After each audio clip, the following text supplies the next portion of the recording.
was sewn into my young mind. But it took a long time really for that to come back to center stage for me, because I was for 33 years involved in Christian ministry, was a church doctor. I trained pastors. I was an archdeacon for the Anglican Church, and revolved around other things for a long time. But that idea, sewn into my brain when I was 11, was gradually germinating, and I had to get back to it and just drill down into some of the questions that had not really been answered for me. I can totally see that. But having such a strong religious background, how were you able to open up your mind enough from simple creationism and what the Bible teaches us? Well, I think like a lot of people who spend time with ancient texts, and for me it's predominantly the Bible, you do notice some very interesting moments, if I can put it that way, anomalies in the text, things that don't fit with our general story of things. And so if you're teaching from the Bible, you might say, oh, that I can't quite get my head around that. I wonder what's really happening there. I must get back to that sometime. But like everybody else, we're kept so busy that we never have the moment to get back to it and do the study and drill down into it. Fortunately for me, I've had such an interesting career that I have had gaps every so often to take time out and do study. And so some of these little red flags in the text of the Bible kept calling me back and saying, you need to look at this again. You need to look at this again. Because an anomaly, I mean, if you think about the progress of scientific knowledge, almost every time there's a scientific breakthrough, I mean, you think about Copernicus, or you think about the steam engine, or you think about relativity, it happens because somebody has noticed an anomaly, something that doesn't fit with the general story, and they give their time to that, and it turns out to be the portal to a whole new world.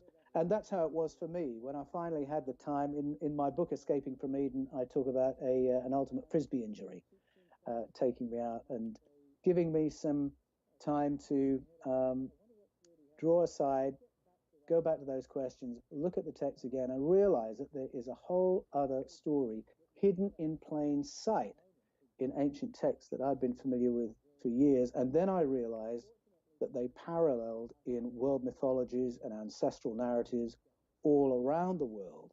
And they all told a very, very similar story, but one very different to the one I'd grown up with. Okay, so in the Bible, when you look at some of these anomalies that you're talking about, can you give us an example of one? I think we can all find one, but I mean, the way we process it is completely different than maybe somebody who's scholarly around it. Well, do you know, I think some of the most important anomalies are ones we would all spot it from a young child. And I think you've only got to sit down with a child and a child's Bible, and a child will point these anomalies out to you. So you go to the first book of the Bible, Genesis, go to the first chapter, and God says, let us make man in our image and likeness. And a child will say, who's us? Who's our? Why does it say that? Who's us? Why is it in the plural? There's the first question. People who read it very attentively might notice that before any work of creation gets done, planet Earth already exists. So before let there be light, before sun, moon, stars, and all that, the whole story that we're familiar with, the planet is already described as being flooded and shrouded in darkness. Well, how can the Earth be there before the creation? A child might pick up on that even. And then you get to Adam and Eve, and apparently having a female of the species is an afterthought. Well, wouldn't that be rather obvious that Adam would need an Eve? And then we have the story of the fall in Genesis 3, the death penalty for eating a piece of fruit. Isn't that a bit harsh? And couldn't God see something was going to happen? And why did he make the snake in the first place? And then we get to Genesis 6, and we've got a global genocide. And you've got to explain to a child how a loving God can do a global genocide. And any preacher who preaches through those books will look at that and say, oh, geez, I need to get my head around that sometime. And as I say, you just don't have the time when you're in the thick of work and ministry to get back to it. But those kind of moral questions are examples of anomalies. You get to Genesis 11, and we've got the human race bombed back into a pre-Stone Age state, apparently because we built a building that had infringed, building codes. Or it's very, very, very strange. You get further in, and you have stories where God seems to be doing weird making mistakes, failing to anticipate things a child could anticipate, and being very vindictive, unforgiving. And if you have a faith, then you might say, oh, I have a struggle with this, because how do I justify these behaviors? And if you don't have a faith, you would think, well, that's not a God I'd want to get too close to. Thank you very much. So these are very serious questions, even though they're very obvious, even though they're the kind a child would point out. They are actually very significant questions which resolve the moment you do the translation work that I talk about in Escaping from Eden and the Scars of Eden. And that's one of the things that was a real light bulb to me, that when I went back and did this translation work, all those questions suddenly ironed themselves out, and I realized I'd been reading those stories completely wrong. And I say this because it's not out of any disrespect to those texts. It really is a matter of how we've translated them and understood them through the centuries. Are you still a creationist? Well, it depends what creationist means to you. When I talk about God, when I use the word God, I use it to mean the source of the cosmos and everything in it, which is the Apostle Paul's definition, as it happens. And it's Plato, one of my great heroes of historic philosophy. That's how he describes the God concept. So ultimately, everything comes from the source. So a yes to that question. But if you mean creationism in the fundamentalist sense, that I go to Genesis and read it as if I'm reading, diary entries of what happened, then no, I don't read it that way.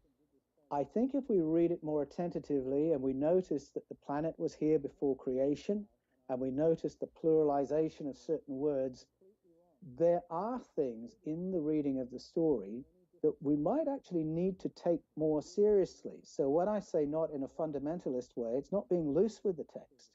It's reading the text more carefully and more accurately, and realizing that the process of the planet coming into being involves not just us, not just God, the source, but involves others as well. Our development as a species involves not just us, not just the source, but others as well, and involves interventions by visitors from another place, maybe another dimension, another planet. And that is the story that reveals itself in the Bible and in other texts when we drill down into the translation questions.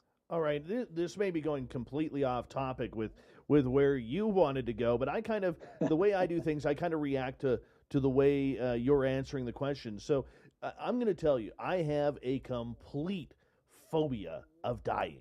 Complete phobia. So my anxiety level right now literally is starting to shoot through the roof, and I love it because it's going to bring out some really good questions for you.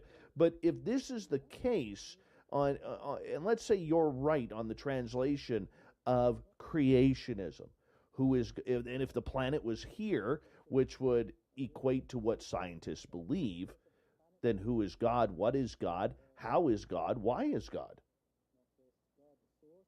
Yeah, and how does that relate to your fear of death? All right, let me go somewhere really surprising. I'm going to go to Plato. And in my research for Escaping from Eden and the Scars of Eden, I rediscovered how important Plato is to the history of world thought, and certainly very important to the formation of Christianity. Even though he lived 400 plus years before Jesus, his work was really vitally important. He's an absolute genius. And if you're not familiar with him, just to whet your appetite, if I tell you that Plato described with amazing accuracy what planet Earth looks like from a distance in the 5th century BCE, you should raise an eyebrow, because we didn't know what planet Earth looked like from a distance until the 1960s, when I think Apollo 8 turned around and took a famous photograph of the Earth in a bit of moon shadow, and I think it was called Earthrise. And for the first time, we realized that planet Earth doesn't look like a map of blue sea and gold land masses on it. It's actually a swirly pattern of white cloud and blue ocean and green, brown, gold land masses. And it's this swirly marble-like looking. That's exactly how Plato described it in the 5th century BCE. How could he possibly have known that? Well, he got his knowledge from some very interesting places. His method was incredibly scientific in some ways. A lot of it was just the application of logic to things we all observe. And where that took him was the conclusion that in the beginning was consciousness, that before the material universe existed, consciousness existed. Now, when I read that in Plato, my ears really pricked up, because that's what quantum research is suggesting today. Quantum scientists are beginning to believe that the prime organizing principle of the universe isn't time, as we thought in Newtonian physics, isn't light, as we thought after Einstein, but it's consciousness. Consciousness shapes the material universe, and Plato was there. So he believed that God, to use that language, the source, originally was a unified field of consciousness, intelligence, order, and then that exploded or fractalized into the material universe so that the consciousness could experience itself. Now, this is where you come in, Dave, because you are part of that explosion. You're part of that fractalization. You are a manifestation of the source, and so am I. And so Plato said, we exist as conscious beings before we become material beings. And our consciousness was part of the cosmic consciousness. Now, he argues this all one little step at a time through logic, and it's absolutely, you follow his logic, and you think, well, of course, that must be the case. Our consciousness must come from cosmic consciousness. And so he describes this journey. In the beginning is consciousness, then individual consciousnesses, then they become material beings, Dave Scott, Paul Wallace, and we have this material experience where we're supposed to learn something. And then at the end of this material life, we pass away and we become consciousness again, and we either go on to another experience or we return to this cosmic consciousness. Now that pattern is really interesting, because if anyone knows Joseph Campbell, they'll know that is the hero's journey. The hero's journey, where the hero begins in community and then goes out from the community and has all these experiences and learns this stuff and then returns to the community and enriches the community.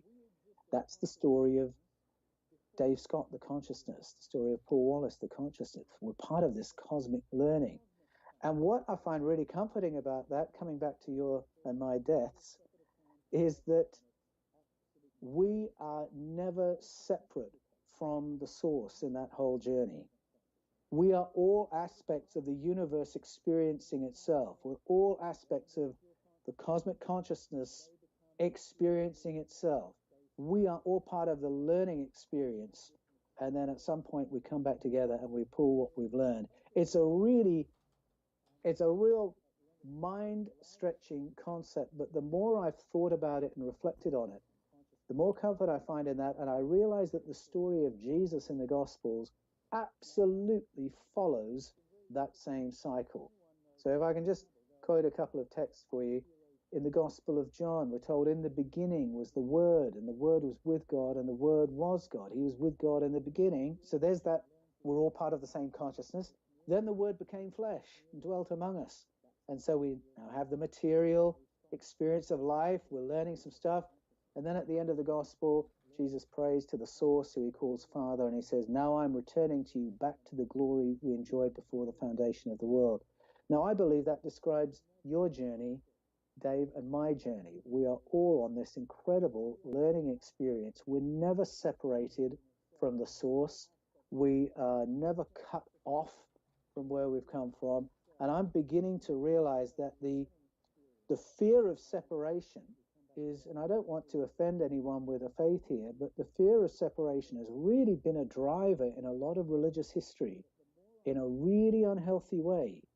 And a lot of people listening will know that fear-driven religion is not a very nice thing to be a part of. And so that's a way in which my own faith has shifted. This greater appreciation of we are all one, we are all connected, we are all part of the cosmos, we are all on this journey together, and we're all finding out stuff together. Does nothing for my anxiety. I'm going to be honest. Does absolutely nothing. No, but thank you for breaking it down, because this actually leads me to a question that I do want to ask you when we come back, because, I know you're not a guy who look, we're kind of going on a different tangent here than what we expected, but that's kind of what I like about this show is we have no agenda. You will see no questions prepared for you, because that's the way I kind of do things. But that does equate out to a major question about what you just said, and that is miracles, because a lot of people believe that they have religious miracles, and if there is no, say, divine religion or God per se, what are these miracles that are taking place, or these religious events, or these hallelujah moments that people have? I mean, we see it, all the time happening, whether it's statues that are crying out of nowhere and cannot be proven, or maybe somebody feels the hand of God on their shoulder as they, are having a down moment and maybe a very dark moment in their life. I mean, so it opens up a lot. And we only got about 20 seconds, so I do apologize. I want you to answer that fully before we get back, because I think it is relevant, and especially with where we are going on tonight's show. Paul Wallace is our guest, everybody. Paul Anthony Wallace. You can go to his website, which is paulanthonywallace.com, and you can check out one of his great books called Escaping from Eden. Get the book right there on the website. I'm looking at it right now. All you got to do is click on it and go for the sale. Just jump right in. That's all you need to do. Gorgeous cover, by the way. Running down a tunnel of light. Wow. It's deep. More Spaced Out Radio coming up right after this.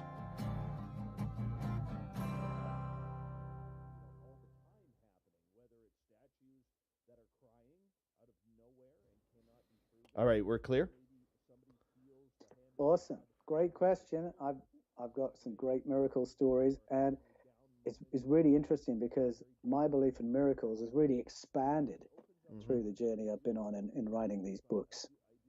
Yeah, I've had a couple of real religious type experiences.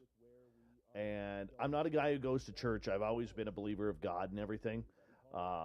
But to me, I think I've been able to segregate, or pardon me, not segregate, that's the wrong word, separate the religion from the spirituality of it. Yeah. And that personal relationship. And it's not something I talk a lot about in front of our audience, because it's not my job to try and influence them one way or another.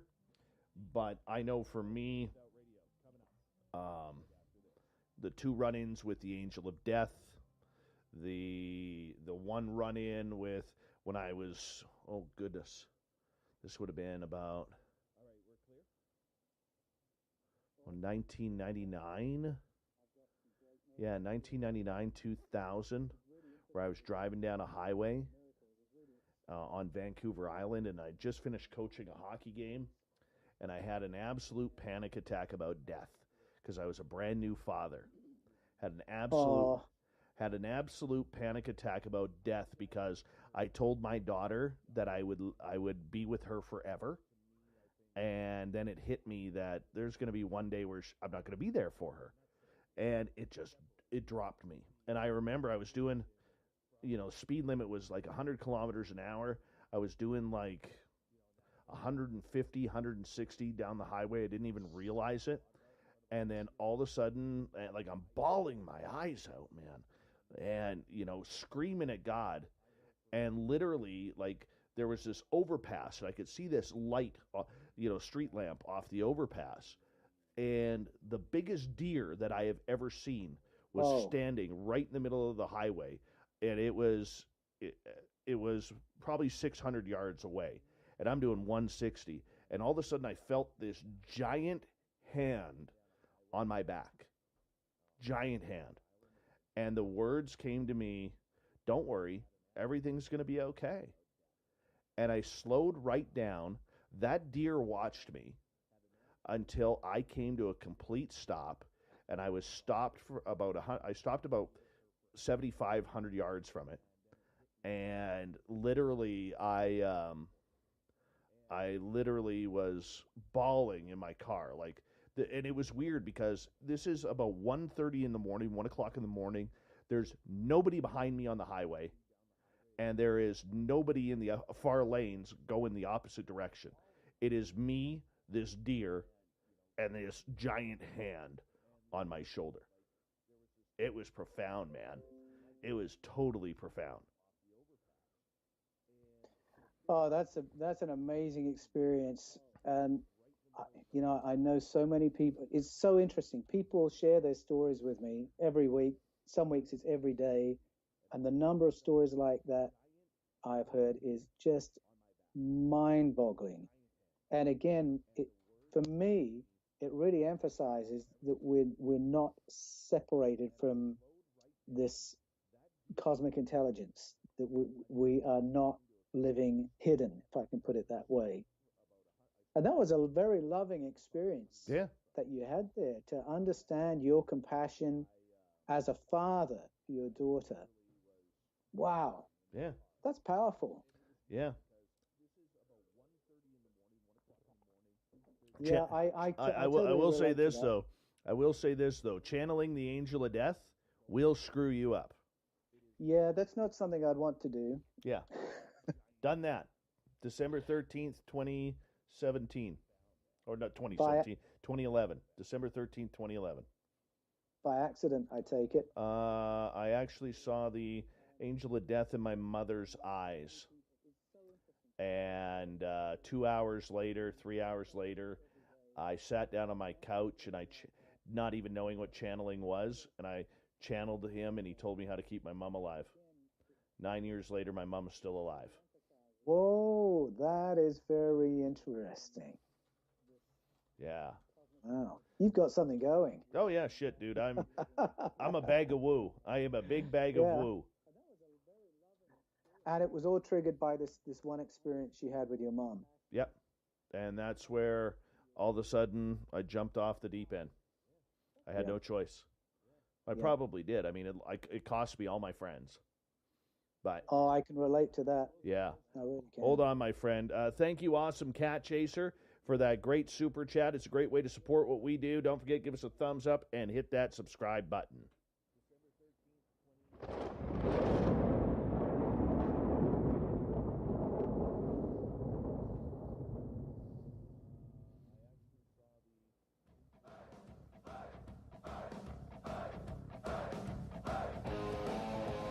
Second half hour of Spaced Out Radio is now underway. My name is Dave Scott. Thank you so much for tuning us on in, as we really do appreciate earning your listening ears. Want to remind you that if you've missed portions of this show or others, you can, check out our free archives by going to youtube.com/Spaced Out Radio. Just do old Davey the favor, hit that subscribe button. Our website is spacedoutradio.com, where we have a plethora of features for you, including rocking out to Bumblefoot and reading up on Captain Shirk's SOR Newswire. Follow us on Twitter at Spaced Out Radio and on Instagram at Spaced Out Radio Show. We continue on tonight with Paul Anthony Wallace. PaulAnthonyWallace.com, joining us all the way from the lovely country of Australia, part of the Commonwealth. So, we got some favors with him. And thank you so much, Paul, for coming on and doing Spaced Out Radio with us. Oh, pleasure. It's great to be with you, Dave. I want to ask you, right before the break, we were kind of getting into miracles, because if it's a source or a consciousness that is what is God, if that's what we could label it on a human term, how do these miracles happen? How do we all of a sudden see people who are at the brink of death, come back to life? People who claim to have had their judgment with Jesus and the devil and God himself. How do we explain, people who are absolutely destitute all of a sudden getting a helping hand because they never quit their faith in the darkest moments? People who were about to commit suicide until they felt a hand of God on their shoulder or something along those lines. How do we equate that if there is no quote unquote God? Well, my belief in God has certainly changed so that now I conceive of God more as the source of the cosmos and everything in it. So my start point wouldn't be there is no God, but the work I've done in researching for escaping from Eden and the scars of Eden has really blown my worldview open. And I believe that miracles are far more prevalent than we generally believe. And they're not in any way confined to people with a faith or spirituality or religion or anything like this. I, for a long time, was involved in the world of ministry. And so I, from time to time, would see paranormal things in that context. So I would see miracles. I'd see remarkable healings that had no explanation, on a scientific basis. I'd have experiences of precognition or remote viewing or telepathic connection, all those kinds of things. And for a while, I thought that only happened to Christians because that was the world I was moving in, and that this was, God's favor on his special people. And then as I started getting out a bit more, if I can put it that way, I realized that actually these kinds of experiences are experienced by every kind of person in the world, not just religious people, not just spiritual people. And then I started having experiences myself that did not fit in that religious paradigm at all. So I'll just give you a couple of for instances. I remember watching a training video. I was doing some work in real estate for a while because ministry sometimes needs to be self-funded if you're planting churches, which I was. And so I was watching some training in real estate, and this guy, Chris Helder, came on, and he was speaking. I'd never seen him before, never heard of him. And here he is, a lovely guy, very inspirational guy. He's got this really weird Australian-American accent, and he's talking about how to sell real estate. And as soon as I started listening, I thought, your dad was a believer. He was a pastor. He was a senior pastor. He was an evangelist. And you loved him to bits. And I think he kind of hoped you were going to go into the ministry, but you are now actually in real estate. And I just knew it just like that. And I this sort of was in my mind for a few days. And I thought, well, what do I do with that? Why would that be relevant? Why would that come to me? And I just had to settle whether I'd got that right or not. So I contacted him. And I said, I think this is you. And so he phoned me and he said, how did you know that? And I said, well, I don't know how I know it. It just came to my mind when I was watching you. And I couldn't think of a reason why that would have happened. It had nothing to do with ministry. It just seemed absolutely random.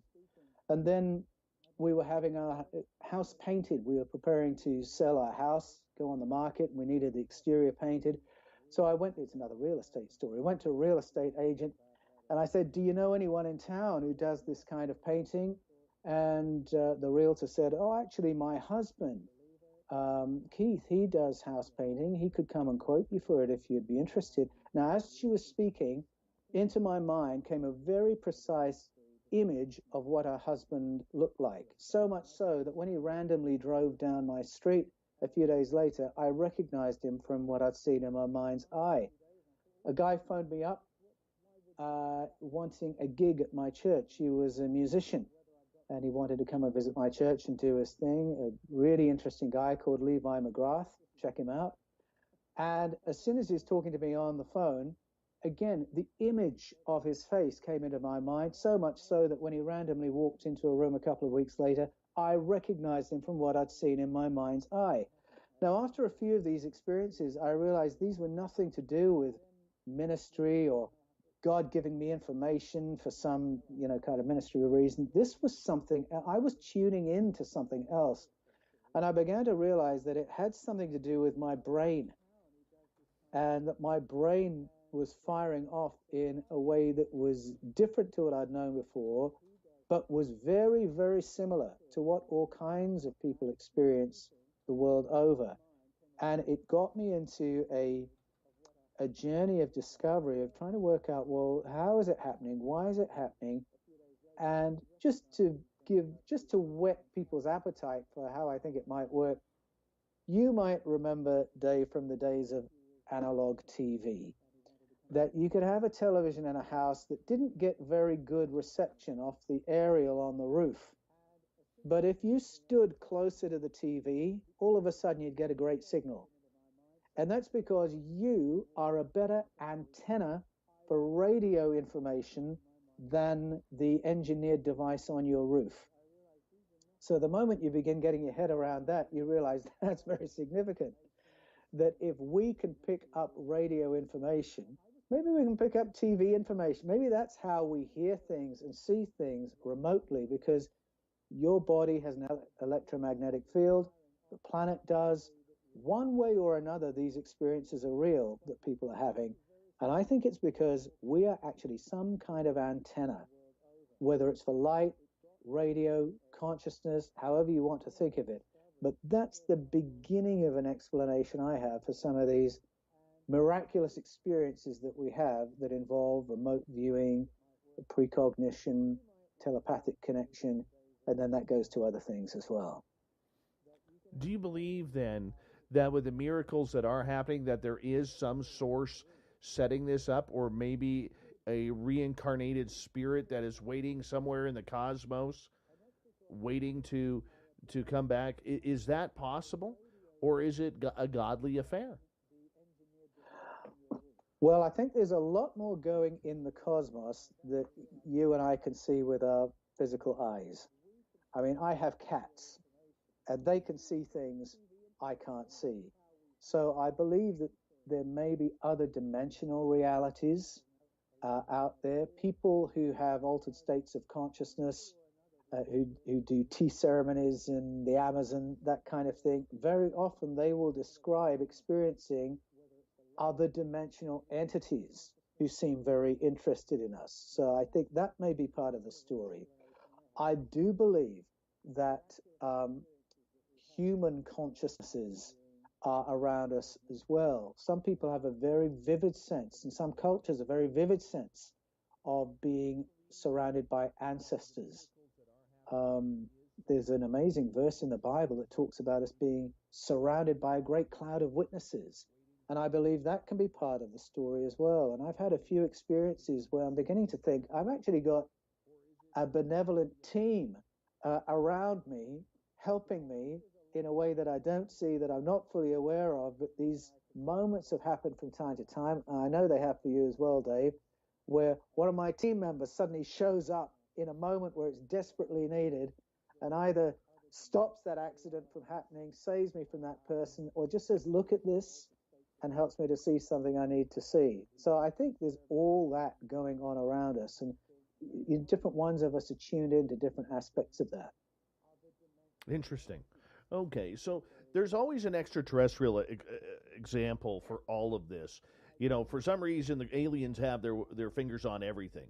They got the pulse of what's going on here.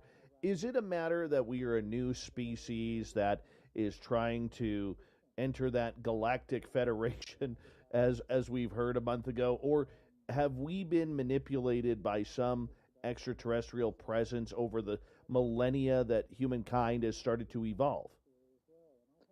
Well, look, let me start at both ends of that question, because when you're talking about Hay Mashed, the former chief of Israeli space security, came out and said that on the basis of his 27 years in that position, he's concluded there's an intergalactic federation that's chosen not to self-disclose because we're not quite ready for it. Well, what he said may have shocked a lot of people who are paying attention, but when I read world mythology and ancestral narratives, that's exactly what they say. And when you translate the Bible in the ways I suggest, in the Scars of Eden and Escaping from Eden, that's the picture that emerges, that there is this population of ET demographics surrounding planet Earth, apparently all feeling they've got some stakeholding in Project Earth and Project Humanity. So what Hamish is saying has been said for thousands of years. And if you go back and listen to some of these ancestral narratives, which I do, particularly in The Scars of Eden, the story they tell is of life evolving on planet Earth, and then there being a number of visits and interventions by some of our cosmic family. And you might say, cosmic family? Who were they exactly? Well, if there's one source and we're in a populated universe, I lean towards a theory that's called panspermia. And panspermia is a view held by very eminent DNA scientists. Francis Crick, the co-discoverer of the double helix of DNA, believed this. Carl Sagan wrote about this in the 1960s. Maxim Makukov, one of the top world experts in DNA and genetic coding, they hold to the view that the coding for biological intelligent life has actually been disseminated throughout the cosmos, and that whenever it lands on a hospitable planet, which means a planet with water, it will generate forms of life similar to what we're familiar with. And so that means that all the life in the cosmos is ultimately related. It's all come from the same place. And our ancestors say that some of our relatives, more advanced than ourselves, have turned up in the distant past and tweaked our development, tweaked our evolution a little bit. This is something Plato wrote about in the 5th century BCE. He said we had visitors who, he called them children of God. He didn't say what they were or where they were from, but that they had come and they'd modified our ancestors to be more intelligent, more conscious. And there is that leap that we talked about right at the beginning, the leap in us as a species. Suddenly we're very intelligent. Suddenly we've got technology. And he said that wasn't a natural evolution or a slow, gradual thing. There was an intervention where we were genetically modified. Plato said he got that information from ancient Egyptian sources. But you can listen to ancestral narratives from all around the world, and you will hear that story repeated. Interventions, upgrades. Go to Africa, Mesoamerica, the Nordic countries, Europe, India, the Caribbean, all these cultures have a version of that story. And that's what I've come to believe. And I do believe that it's the memory of at least 3 of those interventions that's embedded in the Genesis stories in the Bible. Okay, so do you believe then that any extraterrestrial presence helped formulate and form humankind into what we are, or gave us some sort of basis? Because, I mean, when we look at the pyramids, when we look at other great portions of this world, there always seems to be an extraterrestrial element to it. Now, some believe that humankind and humans of today, because we want to believe, we're creating this cycle of, well, the extraterrestrials must have helped us. But then when you look deeper into it, we look at carvings, we look at cave artistry and from ancient people, and there always seems to be something coming up that looks very ET, whether it's spacecraft, whether it's drawings of alien-type creatures. Definitely.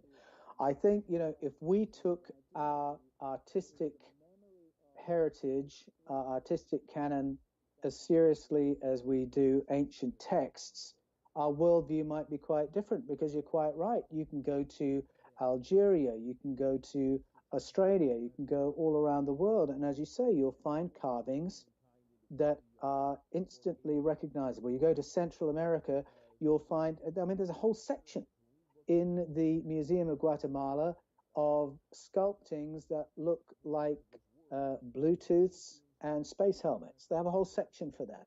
And it's impossible for you or for me to look at those and not say that's a space helmet with a Bluetooth. It's just obvious what you're looking at. Our ancestors might not have recognized it, but we know what we're looking at. In Australia, You've got images of astronauts, flying saucers in Algeria. You've got pictures of what people would call today small greys, instantly recognizable. Go to India and you'll find very similar carvings. Now, if you just go to that without presuppositions, with a blank piece of paper, without preconceptions, you will recognize what you're looking at. It's our worldview that gives us a problem at that point. Do we believe that our ancestors painted and carved what they saw, or can we come up with another explanation for that? But there's also an aspect of it in artistic history that sometimes artists are given privileged information and they put it into their work. And it's true of movie writers, script writers, novelists. You will find real information that's been passed on from privileged sources, and the writers put it into a story. I think our artists have done that as well. But they had to have that inspiration. I mean, I don't think that somebody 40,000 years ago was thinking about what grays look like, or what black triangles or boomerangs in the sky look like with lights coming off of them. No, I think they absolutely carved and painted what they saw. And there are some very simple examples of that. There were mass sightings of UFOs in Germany in the 1500s, and they were simply portrayed in paintings and woodblock carvings. This is what happened, and there it is in the record. And I think that's no different to some of these far more ancient pictures and carvings that we find. Have we taken that seriously enough as archaeologists, as scholars, as historians? It depends where. I think if you listen, for instance, to Indian archaeologists interpreting the carvings they found there, they take that pretty seriously. And they're willing to say that these appear to be carvings of non-human entities. These appear to be carvings of craft, things today we would call flying saucers. I think if you go to Central America, again, you will hear more archaeologists willing to just say it plainly. This is what it looks like, because their cultures are somewhat different. But I think if you come to the USA or to Australia, we know what it looks like, but we want to find some other explanation. Okay. With that being in fact, I mean, because looking here, anything to do in North America or even in Western Europe, we seem to poo-poo anything that has anything to do with extraterrestrials. That somebody was, there might have been a species of monkey that had giant black eyes and a round head and no hair. Or it might be just a cave drawing, and that's the way they drew humans back then. They never put the obvious to the obvious unless it's an elephant or an ox or a dog. Yeah, well, that's exactly right. And you say we seem to poo-poo, but I mean, the fact is we have been trained to do that. That was government policy in America and in the UK and in other countries for 70 years, nearly 70 years, to train people to dismiss these things. So most governments around the world would employ people, either directly or through defense, whose jobs were to collate public experiences of UFO encounters or close encounters, and to classify the cases that could not be explained, and to publicize the cases that could be easily debunked. I mean, people were paid to do that for decades. And it was only in the early 2000s that governments around the world allowed those offices to be vacated, decided that was no longer the policy. And so that policy of debunking and of very aggressive attack of journalists who pursued these stories, and very aggressive silencing of experiences. I mean, we now know that the residents of Roswell were silenced with death threats from U.S. military. That's now information in the public domain, to keep a lid on that story. So that was the policy. We were trained through the radio, through the TV, through the press, for decades to make a joke of people claiming close encounters, to debunk it. That only began to change in the early 2000s, and now we're in a place where we're getting semi-official disclosures acknowledging contact. So acknowledging the fact that the Pentagon has had a department for all those decades whose job has been to investigate physical materials from what are believed to be UFO crash retrievals. So that's now acknowledged. That's acknowledged by French intelligence. Alain Gillet, the former head of French intelligence, has acknowledged that is the job of that group. He was there when the latest iteration of that group was set up. We've heard from Chris Mellon, the former Assistant Secretary of Defense for Presidents George W. Bush and President Clinton, saying, yes, that body exists. Eric Davis, eminent physicist, says, yes, I briefed that group regularly. And now Haim Eshed from Israel, again, backing it up. We've got very credible physicists.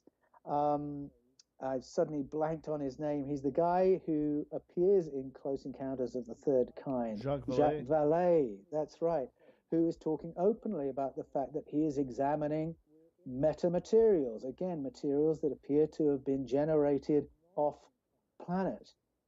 So that's a huge culture shift, that these things are now being acknowledged, whereas in the past we were all taught to laugh at it and debunk it.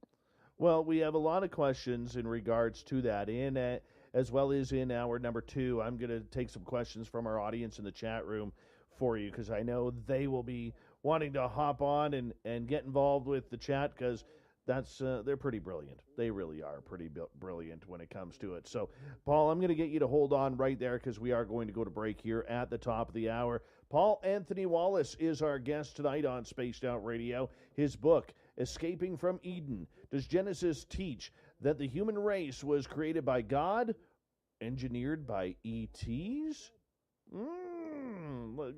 I got to see this, man. We're going to talk about this and more when we come back, because, hey, the aliens seem to get their name and their fingers into absolutely everything. Are we giving the aliens enough credit here on the mighty SOR and in the world around us? Who knows? We'll find out from Paul Anthony Wallace when we come back in hour 2 next.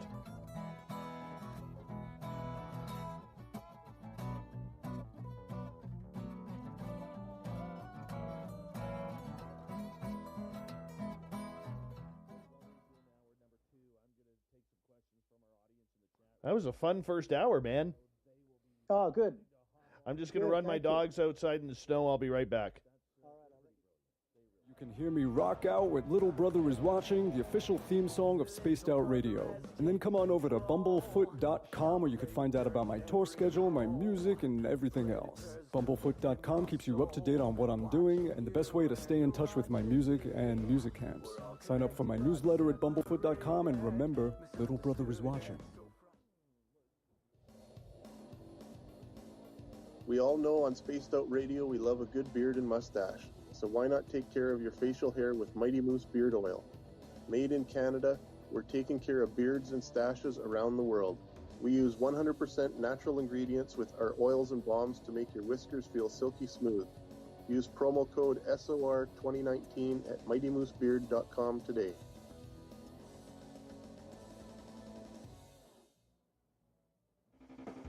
The party is always on at the Moose Vancouver.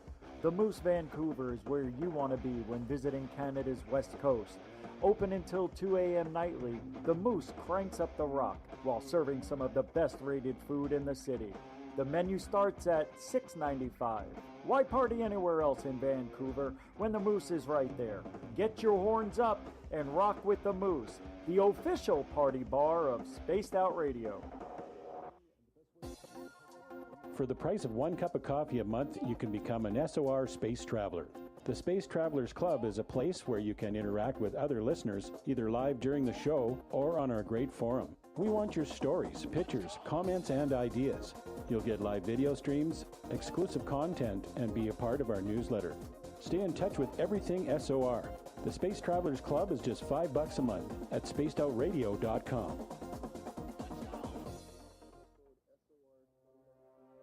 We are scouring the world for the most intriguing stories of your day. Take the time to read up on the SOR Newswire, where our team, led by Captain Shirk, will deliver to you some of the best paranormal and supernatural news, along with some stories that will blow your mind from the weird to the wacky. It's the news outside the news that piques interest, and that's what we're looking to deliver to you. The SOR Newswire, only at spacedoutradio.com. Hi, this is Amber Beckrud, and I want to invite you to subscribe to our YouTube channel where we store all of the SOR show archives for free. And as an added bonus, every 2 weeks I'm posting brand new content on Cryptid Tales, where I will get into some of the spookier legends and folklore from around the world and tell the stories that go with them. Find us at youtube.com/spacedoutradio and check out Cryptid Tales today. Drop a comment and let me know what you want to hear. See you there. Hey space travelers, this is John Resig, founder of the Chive and Chive Charities. If you know anything about our website, you know we like to do things a little differently. We're not some faceless organization collecting money for a nebulous cause. Our donor dollars go directly toward life-improving items. Then we give those items directly to an underdog who needs it most. To become a donor with Spaced Out Radio's official charity, Chive Charities, just go to chivecharities.org/donate. Are you intrigued by Paranormal Talk Radio? You'll love the new Paranormal Radio app from TalkStream Live. You'll find a great selection of talk shows covering UFOs, ghosts, strange phenomena. You having fun yet, Paul? You got your mic on mute. I said, yes, I'm having a great time. Beautiful. Beautiful. I'm enjoying this, man. This is deep. Oh, good. This is deep. Yeah. All right. We feel free to take it. I'd love to talk a little bit about what some different cultures, some of the different cultures and how they carry the stories. But it's interesting, this culture shift we were just talking about, because I'm certainly seeing that in Australia. Yeah, let's go there. Let's go there. Let's give a quick shout out to people who have joined us here. And that would be Off-World Adam, Polar Eclipse, Cat the Kit, Thurston Howell III, Big Fat Creep. Good to have you guys all back. And who else am I missing here? Am I caught up that quickly?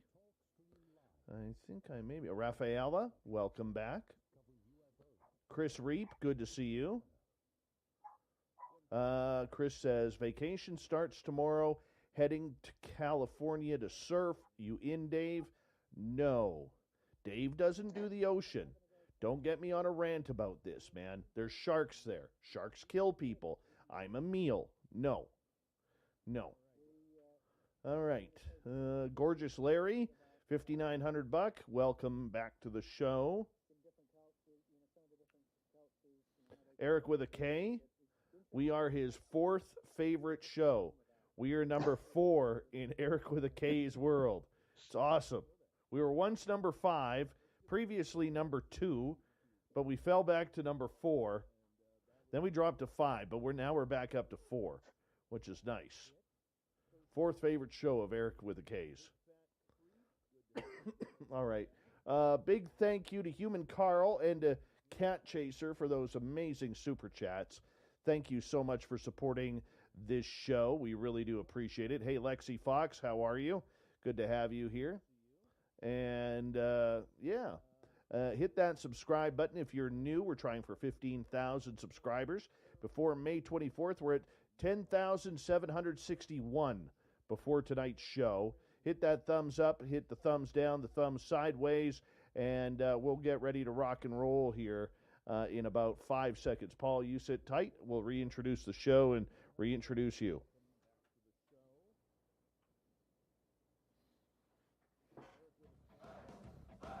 You're listening to Spaced Out Radio with Dave Scott.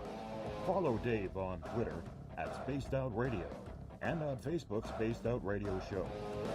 Hour number 2 of Spaced Out Radio is now underway. Thank you so much for taking the time to join us. We really do appreciate it. We want to say hello to everyone listening in on our terrestrial affiliates around North America, digitally on TalkStream Live, Revolution Radio, and KPNL. If you want to take a listen to our archives, they are free for you at youtube.com/Spaced Out Radio. Just do old Davey the favor, hit that subscribe button. The Desert Clam has set the password for tonight in the SOR Space Travelers Club. We have DeFreeze.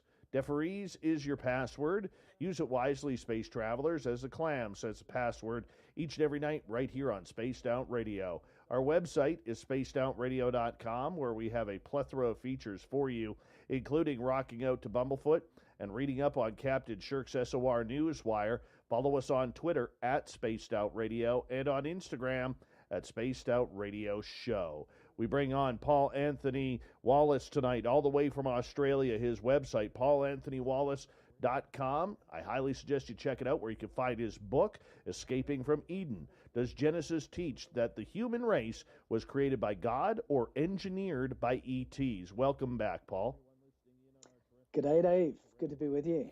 All around the world, there are legends and stories that have been passed down for millennia, generation to generation, from elders about how everything was created. We hear of the sun, the moon, the water, the heat, all having its own life force, the planet having its own unique life force in Mother Earth. But we also hear about the star beings, the star people. I know, like, around my area, we have a First Nations group that really believes that a lot of their members every year get taken by the star people. I mean, this is something that has gone on for millennia, as I stated. You know, culturally speaking, around the world, whether it's the Inca or the Australian Aboriginals, I mean, they are everywhere with these stories. That's absolutely right. If you listen to the indigenous stories, the folklore, the things that are known by the people of countries all around the world, you will hear stories like the one you just described from the Native American people you're talking about, stories about our origins, and stories about abductions. Now, in the USA, in Australia, it's the same. If someone comes along and says, I was abducted by aliens, they really are at the high comedy end of the spectrum as far as most people are concerned when they come forward with a story like that. But if you listen to indigenous and ancestral narratives all around the world, the story of what we call alien abduction is ages old. And I didn't fully appreciate this until I researched my new book, The Scars of Eden. And the way I became aware of it was I produced this book, Escaping from Eden, that you were just talking about. And before it came out, I thought, now with a subtitle like that, it could worry some people. It could offend some people. And maybe I should sit down and explain to my parents-in-law what this book is that's going to come out, because they are devout believers, Baptist and Pentecostal heritage. They're from Ghana originally. They're now Australians. And I thought, I don't want our family politics to be upset by me writing this very controversial book. So I'd better prepare them for what it's about. So I sat down with them one Sunday afternoon after a lovely lunch when we were all feeling relaxed and happy. And I said, Kofi Patience, let me just tell you about this book I've been working on.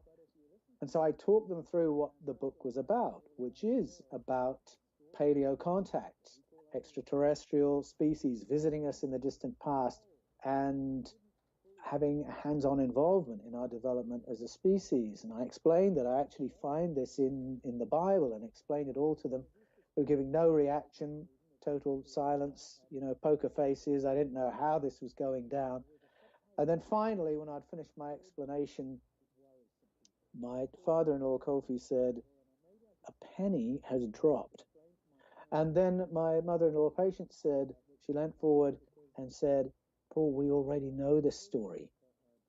In Ghana, people know this story. And she talked about the Mami Water people and about a tradition of abduction narratives in Ghana. She said, we are very close to a family that had this experience. where their daughter went missing for 3 years.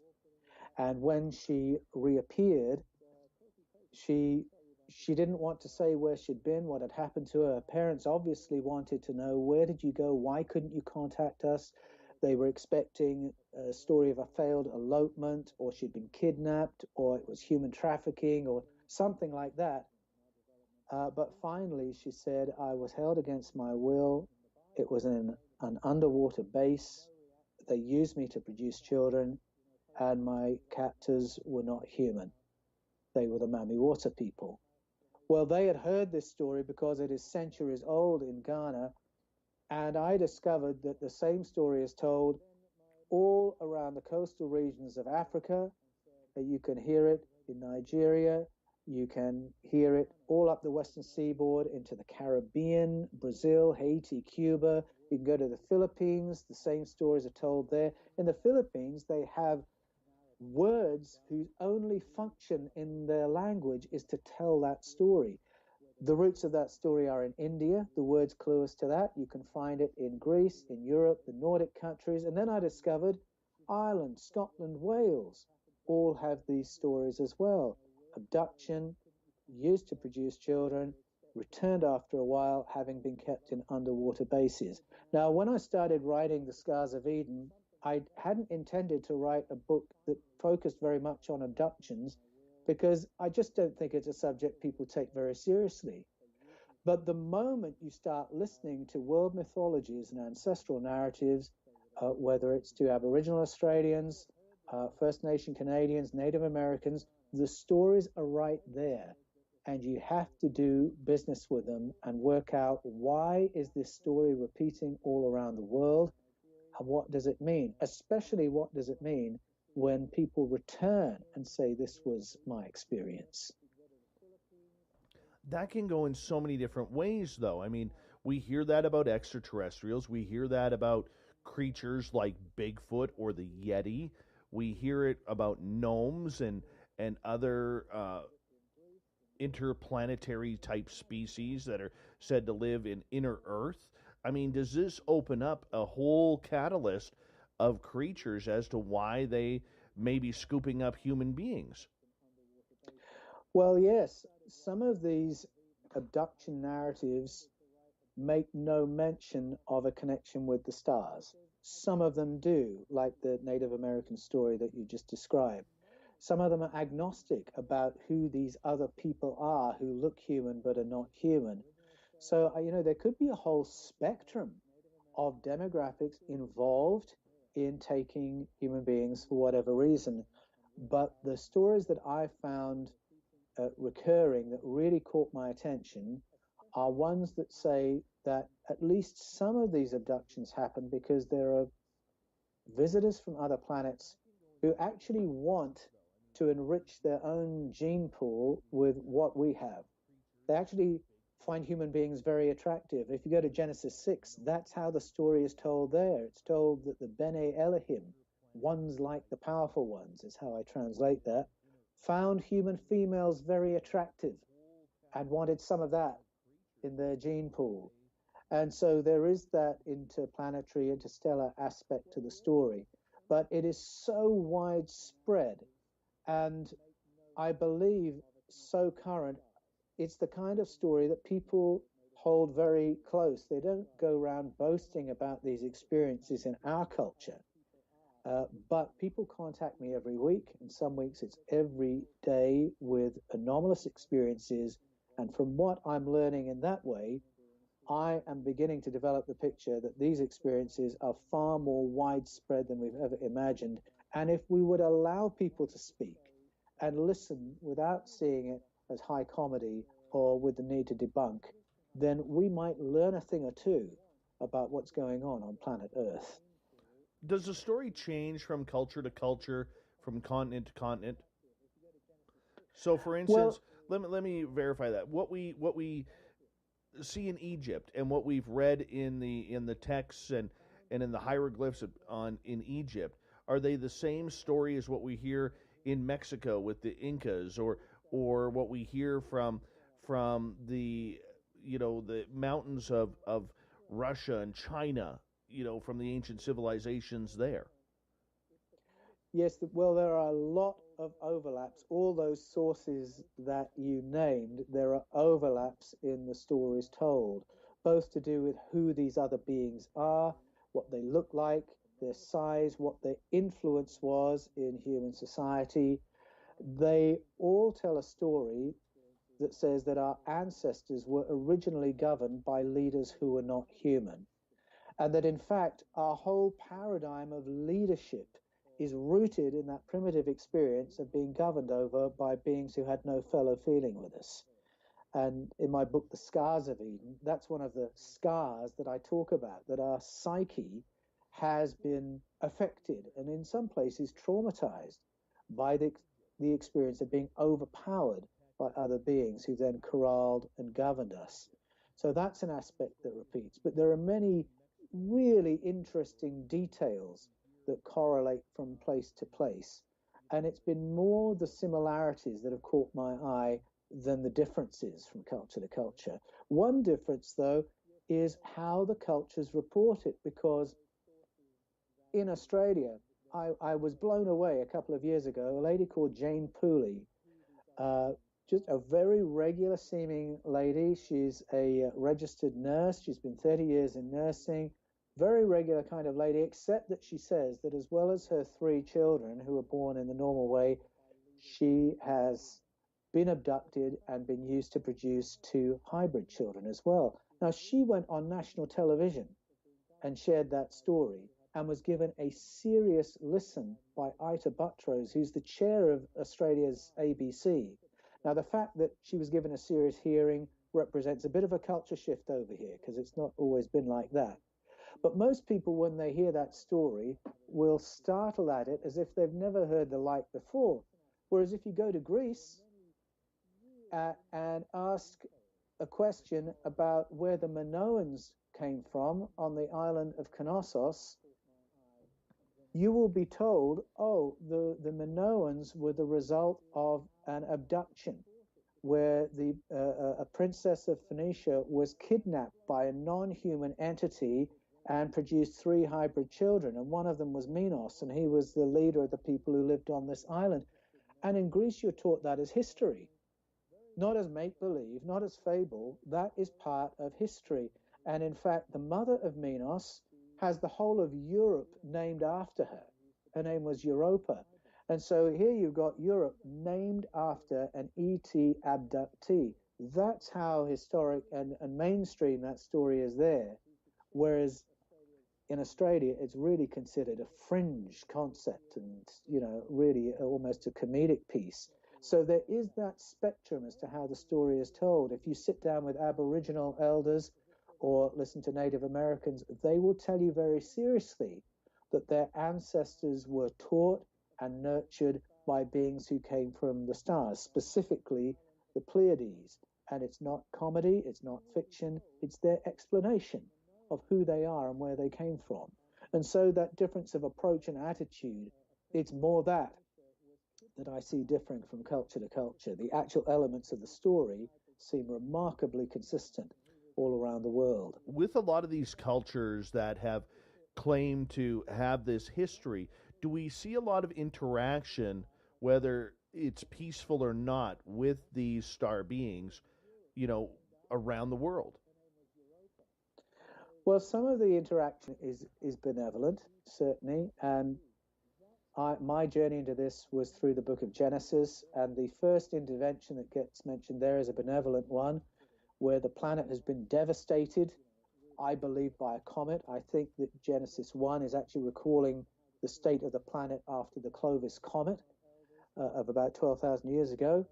And the people who arrive at that point are helping with a rehabilitation of planet Earth and a re-nurturing of life on Earth. If you listen to the Mayan story from the Popol Vuh, the story is told there again of a flooded planet in a state of chaos, and these beings who are described as those who engineer turn up, they hover over the waters, and they discuss how to nurture life on Earth and sentient life. So it's a benevolent intervention. Native Americans speak about a benevolent intervention teaching them how to farm and move from an animal subsistence level to a civilization level where we can farm and build settled communities. I find that really interesting because it's a scientific problem that's long been acknowledged. This sudden leap forward in the human story 10,000 years ago, where from out of nowhere, suddenly we've got farms and cities appearing.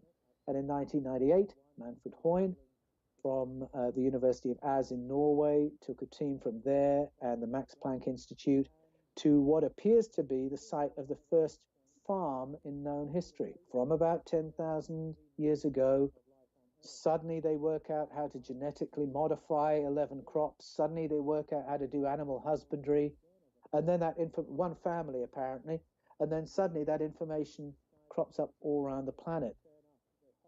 Our indigenous peoples have stories all about that. The visitors who came and taught us those things. But if you come to Australia and listen to Aboriginal elders here, they will talk about a far older intervention, something that's more than 60,000 years old, which is how long the Aboriginal Australian culture takes us back. And there is a different agricultural intervention as well. And it's just very interesting that there are two very different models of farming that we now see clashing in the 21st century. One leads to natural, rotational, combination, organic farming, where you seed next year's crop from this year's harvest. And the other model is infertile ground, so you need petrochemicals, genetic modification, patented foods and seeds that you buy each year. And right now we're seeing the clash between those cultures. Well, our indigenous peoples tell us that that clash didn't originate on planet Earth. It originated from the cultures who seeded us as a farming species 10,000 and 60,000 plus years ago. I got to ask you in regards to, and this may be a little off topic, but language. I mean, if I look at it and these ET species come down and they've been interacting with us, say, for 12, 15,000 years, when we finally started to realize that we were human, how would they affected the language that is used around the planet? Because, I mean, there's over 5,000 of them, and that's a lot of dialect to try and figure out. That is a really, really intriguing question. Now, there are a couple of places you could take that to. One is the study of people groups, ancient and modern, who have languages. I've suddenly blanked on the term for it, but the languages that don't seem to be related to the neighboring languages. And very often they have very remarkable stories that have a connection with star people.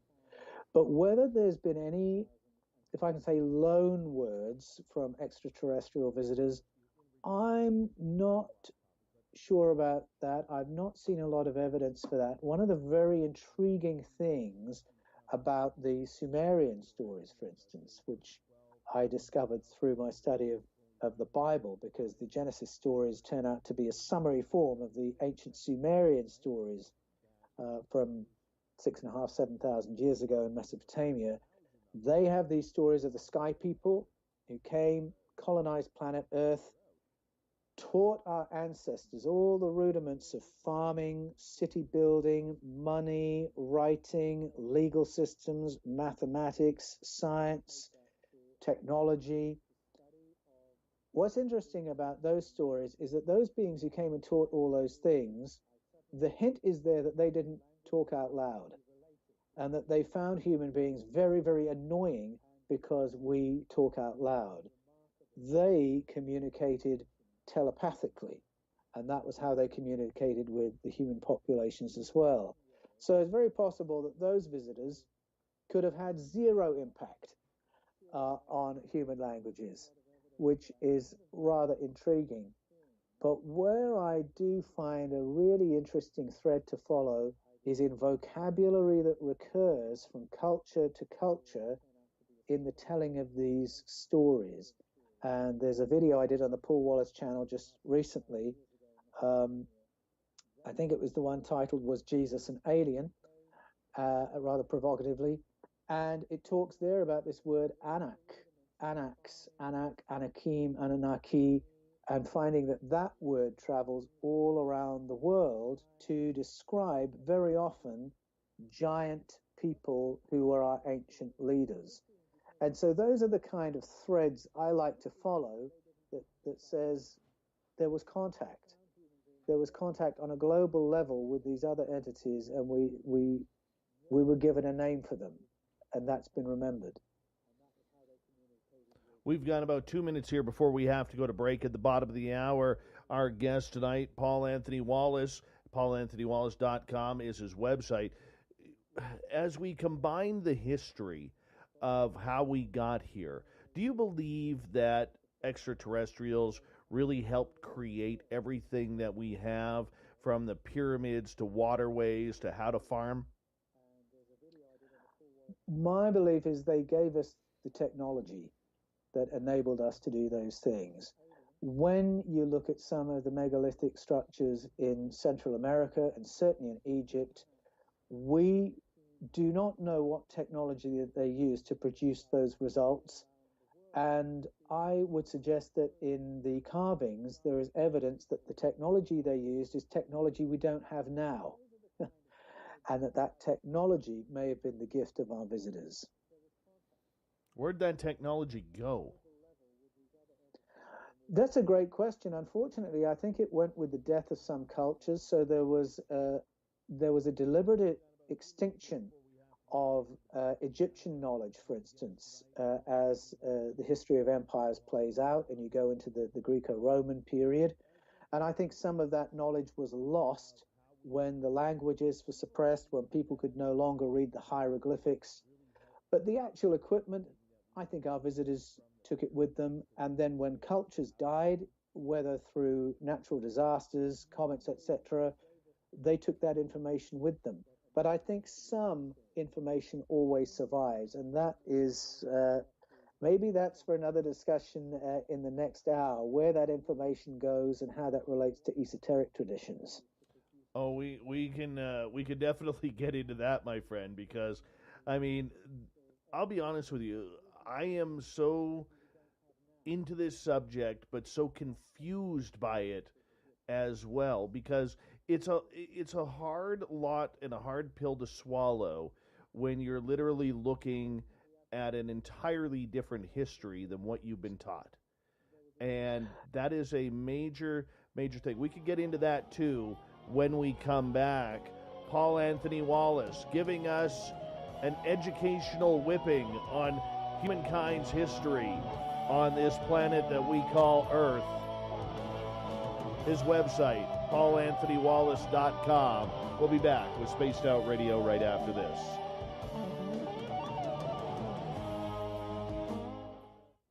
They took that information with them. But I think some information always survives. And that is, maybe that's for another discussion. You have me thinking deep tonight. Good. Deep. Excellent. Well, I hope that's good. I think so. The technology thing is really interesting. There's a story I'd love to tell of what happened when the Spanish and Portuguese got to Central and South America, because it's a great case study in how privilege and information gets archived for the elites, and then the rest of us get told another story. Like Flat Earth. Yeah, you could say that. Or another great example is, we were talking about higher abilities earlier. And do you know the story of John Dee at all? No. See, John Dee is fascinating because he's someone who was reading esoteric material that goes all the way back to Plato, all the way back to Egypt, and he had developed methods for remote viewing. So Queen Elizabeth I employed him to develop a department of remote viewing that was right in the roots of what became MI5. So Queen Elizabeth set MI5 up. She wanted a remote viewing department. So John Dee was doing stuff that if you weren't doing it for the crown, you'd be executed for witchcraft. Right. So it was one knowledge for the privileged, and the crown wanted that technology. and the public were not to know about it, and they'd be executed if they did know about it. And the methods he was using was information that had survived from all the way back to ancient Egypt. And so it's a great case study in, one information for the public, one information for the leaders. Give me 1 second here because I have to get to one of my sponsors here, which is Mighty Moose Beard Oil. This is what takes care of my beard and makes it look lovely, masculine, and absolutely smashing each and every day. This is purely Canadian. It is 100% natural, no chemicals. Gary the Dutchman, if you know Dutchman like I do, you know they never give you a deal on anything. But Gary the Dutchman is going to give you a deal on this if you use promo code SOR2019. Look, there's very rare times in life where you actually get to take advantage of a Dutchman giving you a deal. It's very, very true. All right? But at MightyMooseBeard.com, you can work it. Larry, if you want to use it for your gorgeous leg hair, you go right ahead. Let me demonstrate how we use this. We just open it up, grab a little bit of beard oil there, throw it into your hand like so. Make sure you put the lid on because I've spilt this, and it's oily because it's beard oil. And then you just massage it into your hands and rub it in. That's it. It's that easy. That easy, people. This is how I take care of my beard each and every day. And for the ladies out there, see, you just rub it in your hair. You just rub it in your hair. That's it. And it helps make sure that your hair stays moisturized, gets good stuff in there, and it helps control split ends. It does. That's why I use it in my hair as well. MightyMooseBeard.com. Check it on out. And you'll get a promo and it's a discount from Gary if you use promo code SOR2019 today. So make sure you check it on out. There we go. I had to give the plug. Very good. I'm very jealous of your head of hair, Dave, I must say. I can lend you some. Most impressive. Totally lend you some. Totally lend you some if you need. Well, I'm doing that bald plus beard thing.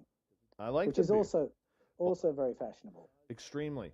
Bald plus beard is good. You want some beard? I can lend you some. It is a very dramatic beard you have there. It is. It's impressive. I normally don't like it this long, but I just decided to grow it because in wintertime, believe it or not, it actually helps. Oh, I know. I should say my mom and dad lived in Montreal for 10 years, so Canadian winters, I remember what they're like. Yes. And we're going to come back here in about 40 seconds. Big thank you to Howard, to Chris, to Human Carl, and to the awesome Cat Chaser for the incredible super chats tonight. It's a great way to support this show. Thank you to everyone who has given us the thumbs up tonight. And if you're new, don't forget to hit that subscribe button. We'd really appreciate earning that. And we're trying to get up to 15,000 by May 24th. And we're moving all along. We're getting there. Every day we're getting new subscribers, which is cool. Let's get this thing going in like 5 seconds. So sit back and relax and enjoy as the woo continues right after this.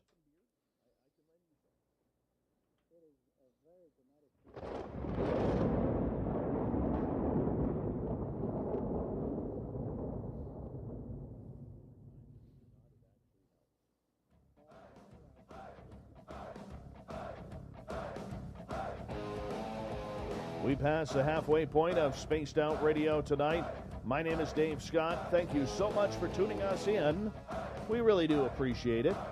I want to remind you that if you missed most of this show or others, check out our free archives by going to youtube.com/Spaced Out Radio. Do me the favor, hit that subscribe button. Our website is spacedoutradio.com, where we have a plethora of features for you, including rocking out to Bumblefoot and reading up on Captain Shirk's SOR Newswire. Follow us on Twitter at Spaced Out Radio and on Instagram at Spaced Out Radio Show. We continue on with author Paul Anthony Wallace. His website, paulanthonywallace.com, where you can find his book, Escaping from Eden. Does Genesis teach that the human race was created by God or engineered by ETs? That's a nice question mark you got at the end of that too, Paul. Really appreciate that. Good punctuation. Good punctuation. All right, I want to ask you, right before the break, we were talking about technology. Where did the technology go if extraterrestrials, help build the pyramids, help make waterways, help build the legendary and mythical Atlantis, whatever it may be? I mean, we have some incredible structures that have lasted for millennia, and we still have no clue outside of the idea of slavery on how they've been made. That's very true. Well, I think through history there have been some moments where there's been a very deliberate suppression of information about our ancient past. And it ties in with the history of empires. So a classic example would be the Emperor Theodosius in 381 of the Common Era, jumped into a theological debate that was going on in the church at the time and ruled on it. And by doing that, he really anchored the church to the powers of empire, showed that he was in charge of everything, that he was the department of truth, the department of information. He was the one who was the arbiter of fake news and real news. And now orthodoxy was the only story, because if you try to teach a different story, suddenly you're a subversive, you're anti-government. You're a conspiracy theorist, to use the language of today. And so all the other groups that had alternative stories of who we are and where we all came from, and the technology that was bound in with our built heritage, all that became fringe, was taken off bookshelves, and was buried. So this is where the Dead Sea Scrolls come from, texts that were buried for their protection, because now they were regarded as anti-empire subversive literature. So once those things are buried, it's only secret societies of priests who know where the stuff is buried who have that information. And so that's the beginning of the esoteric traditions. Once everything is put into Latin and the local languages are no longer taught in the educational establishments, those languages begin to die. And so we came to a situation where now we're in a period of history where we've got this incredible wealth of information about ancient Egyptian history, what was built, by whom, how, what the stories were. It was all lost because now nobody could read them. And that was a matter of deliberate policy. And so Theodosius, 4th century of the Common Era, is narrowing down what he wants people to know about. For a more recent example, if you think of what happened when the Roman Catholic forces went into Central and Southern America, Portugal and Spain turn up, and their job is to Catholicize those countries, bring them into empire, under the Spanish Empire, under the Portuguese Empire, which were all part of the Roman Catholic Empire. They go in, they have letters patent to use whatever force is necessary to dominate those countries, and then they become the Department of Truth, the Department of Information. And again, all the local ancestral narratives of who we are, where we came from, any knowledge of the technology that built the megalithic structures there, they have to be buried. And so we have a document like the Popol Vuh that was buried, burned, the priests executed, and a few copies of the Popol Vuh, what became the Popol Vuh, sent to the royal libraries in Spain and the papal libraries in Rome. So you go to those libraries, which are accessed only by, the religious elites or the royal elites. They know the earliest stories. They know the stories of visitors who terraformed the planet. They know the stories of other technology, but nobody else does. Everybody else is now being taught this narrow, orthodox version of Christianity by all the schools and churches that are now set up.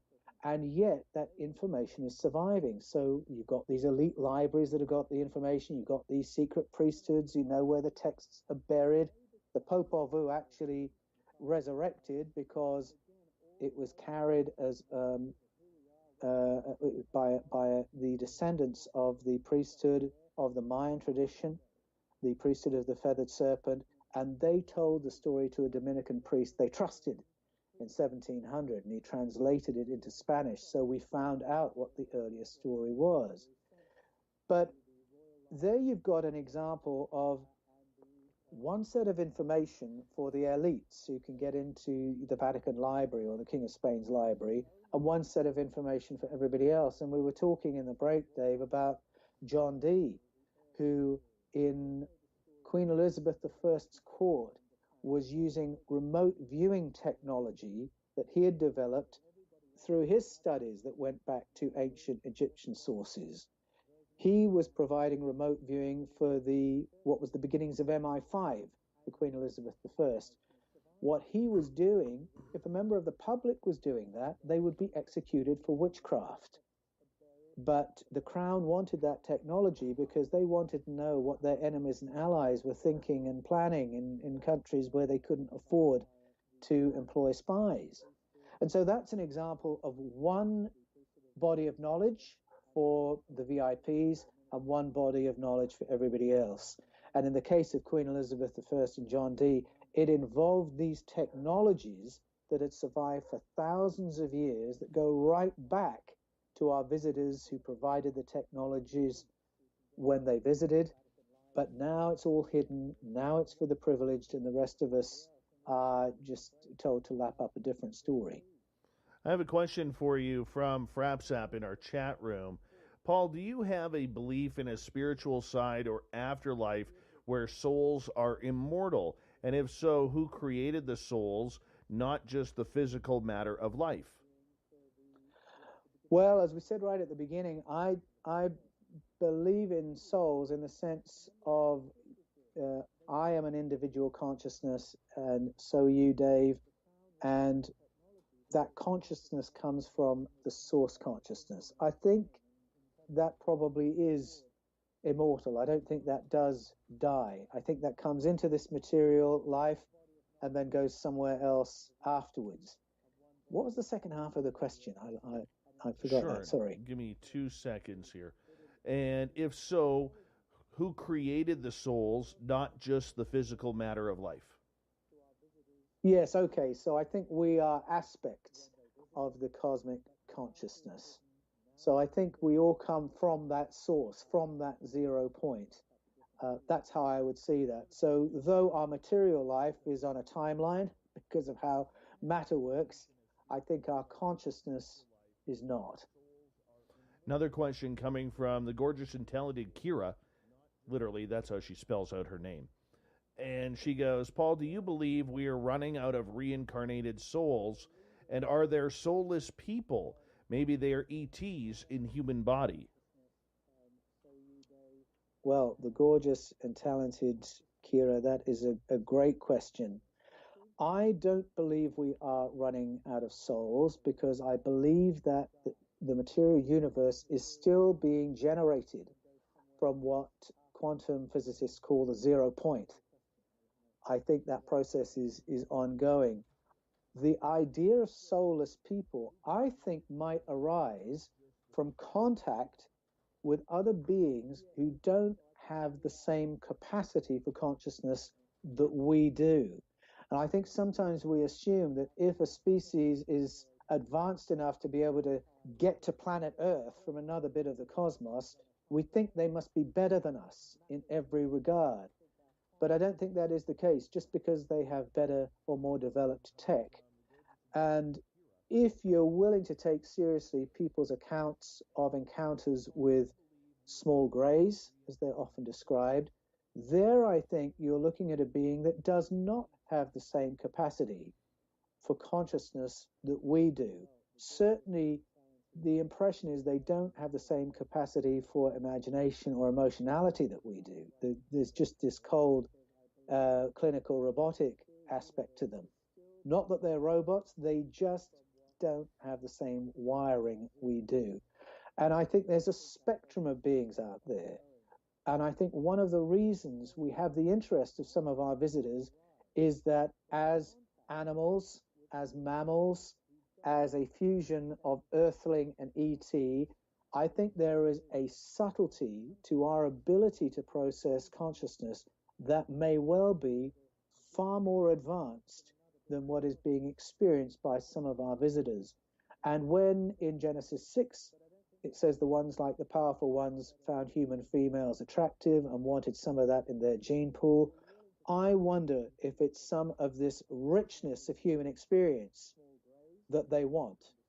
And so soulless people, I think, well, maybe they've got a bit more ET and a little less human. Maybe that's where that story comes from. But I don't think it's because we're running out of consciousness in the universe. All right, let's move on to another question here. And let's see. Marty is asking, oh goodness, the chat room jumped here. Or let's go to Theodora first. Do you believe in demons? A lot of people tend to believe that demons are what is coming from the sky because biblically that's what we've been taught. Yes, people have been taught that. I get frustrated with people who get very dogmatic about this, and I think it's because that in mainstream Christianity, the whole of reality fits into a few very small boxes. So you've got animal, vegetable, mineral, God, the devil, angels, demons, and there are no other boxes. So if you've got some being turning up and appearing to be harmful towards human beings, and it can, go in and out of visibility, people will say, oh my goodness, what books do I put that in? Well, let's put it in the demon box. But no, I don't think that is accurate. I think demons, if you're willing to take, say, the biblical text at face value, demons are spiritual beings that seem to operate as, what's the word where one thing lives off another? Help me. I'm having a senior moment here, Dave. I'm having a 15-hour day moment right now. All right, I'll put it in that very simple way, that they are energy-based beings that live off us. So they live off our fear, they live off our anger, they get energy from that.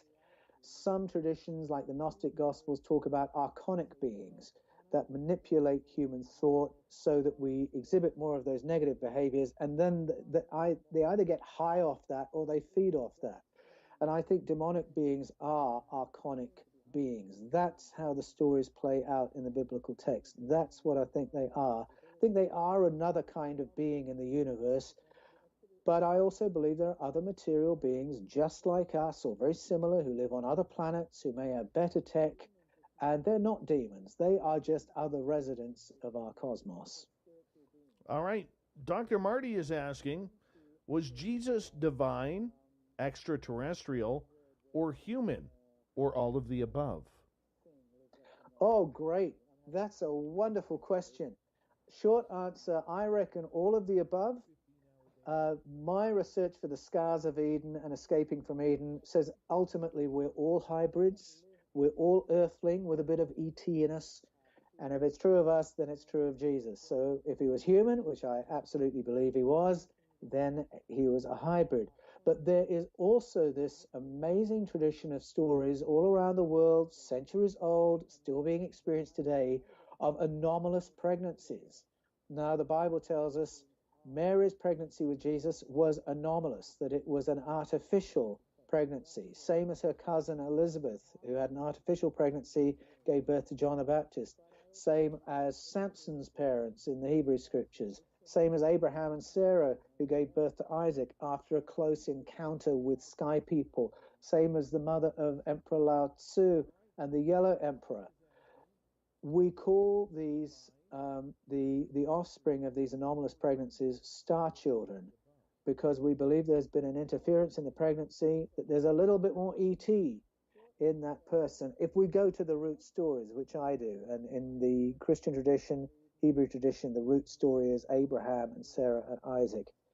Jesus's story is in that tradition, and it's told that way. So I reckon that Luke in the Gospel is telling us Jesus's birth was similar to Isaac's, that there was an interference or intervention in the pregnancy that resulted in him, which means he's got a heightened consciousness, and that's where his heightened intelligence has come from. That's where the incredible insight has come from that gives us this teaching.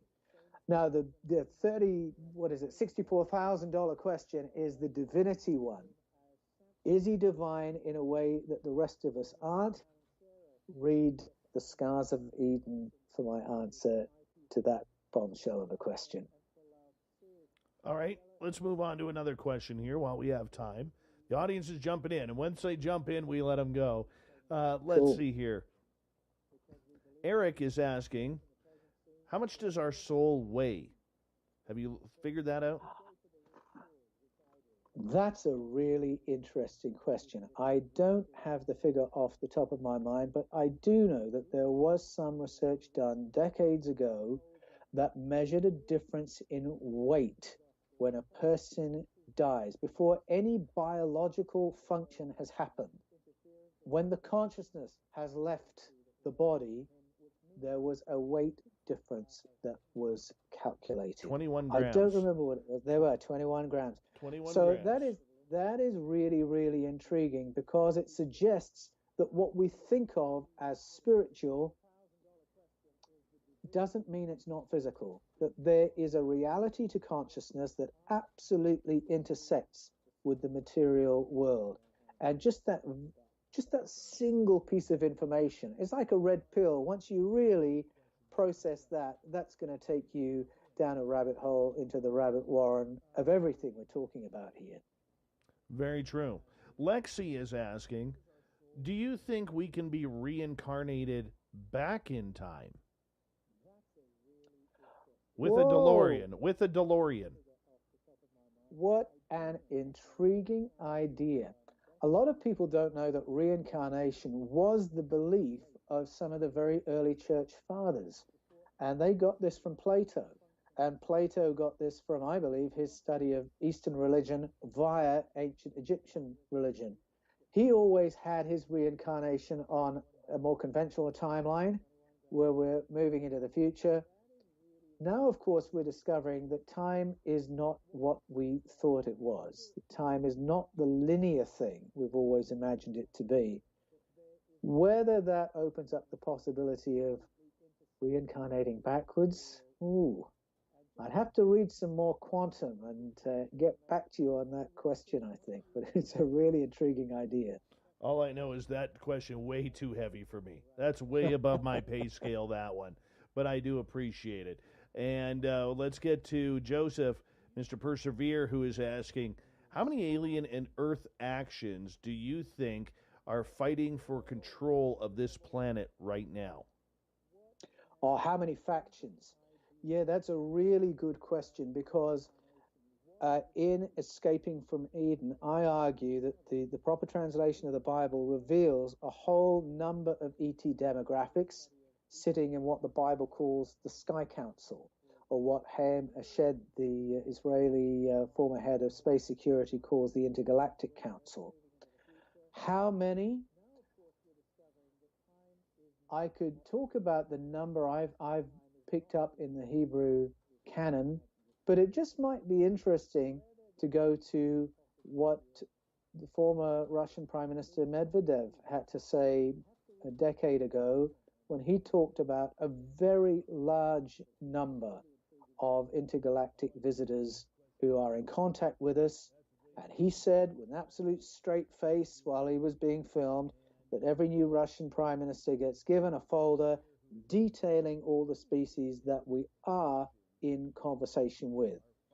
I don't have a number to give you. I have heard people say 11, but they've actually got that from a mistranslation of Prime Minister Medvedev's statement. What he actually said suggested it is far, far more than that. He didn't want to name a figure, he said, because he didn't want to panic people. So perhaps it's just as well I can't remember a number either. We've got about 3 minutes before we got to go to break at the top of the hour. Our guest tonight, author Paul Anthony Wallace. We are continuing on here with your audience questions. Annie, we call her Awesome Annie around here. She is asking, Paul, what is your opinion of Revelations 10.6 regarding time? Oh, gosh, she's put me on the spot. What does that verse say? Maybe I'll have to look that verse up in the break, Dave, and see if I can wrap my head around it quickly. Oh, perfect. Yeah, we can totally do that. Totally do that. All right. Continuing on here. And John is asking, if we are created by other beings, does that change the way we look at the human race? Are we just a science project of a lesser being or a lesser being? It seems like ETs act like they have a right to abduct us. Yeah, it does, doesn't it? Which I absolutely deplore. I am with Ed Mitchell, the late Ed Mitchell, who was the sixth man to walk on the moon, who believes that we ought to have a place on the Intergalactic Council, that we ought to come to a place where we can say we're a sovereign species and we ought to have a voice on our own destiny. It's a little bit disturbing to think that we have visitors who seem to feel free to abuse our animals and abduct human beings. I think that's quite right. The first half of the question was very interesting. Can you remind me what it was, Dave? If we are created by another being... does that make us lesser? Yes. That's really interesting. Because when you read the Sumerian accounts, and it's really echoed in the Genesis accounts and the Mesoamerican accounts and the Greek, it does look like we were genetically modified from a primate ancestor to be a workforce for our ET colonizers. But I think what they created is something remarkable and beautiful and special. In the Popol Vuh, it says that what they created had remote viewing, precognition, telepathic ability, self-healing ability, and they realized, this is far more than we needed. Let's dial them down so that we can manage them and use them as a workforce. But the culture that curated that story has also curated shamanic and mystical traditions that are all about turning those abilities back on, because we are far more than somebody else's slave. Thank you very much. We are a remarkable species, and it's because of that we attract some of the ET interest that we do. We have a phenomenal ability in love and compassion and higher consciousness, and that's my takeaway from the research I've done for Escaping from Eden and the Scars of Eden, that we are capable of so much more when we realize who we are, what the story of our origins really is, and that we can live on this planet far more intelligently and with greater consciousness than we've done hitherto, because this programming of us as somebody else's slave, as being here to work for superiors, that is not the whole story. We have him for another half an hour on Spaced Out Radio. PaulAnthonyWallace.com is his website where you can find his book, Escaping from Eden. We'll be back with more questions from you right after this.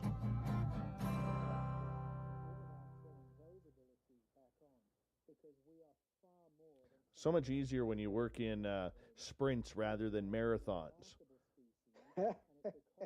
You know, these sprints to every half hour. I'm just going to go refill my iced tea. I'll be right back, okay? Live during the show or on our great forum. We want your stories, pictures, comments, and ideas. You'll get live video streams, exclusive content, and be a part of our newsletter. Stay in touch with everything SOR. The Space Travelers Club is just $5 a month at spacedoutradio.com.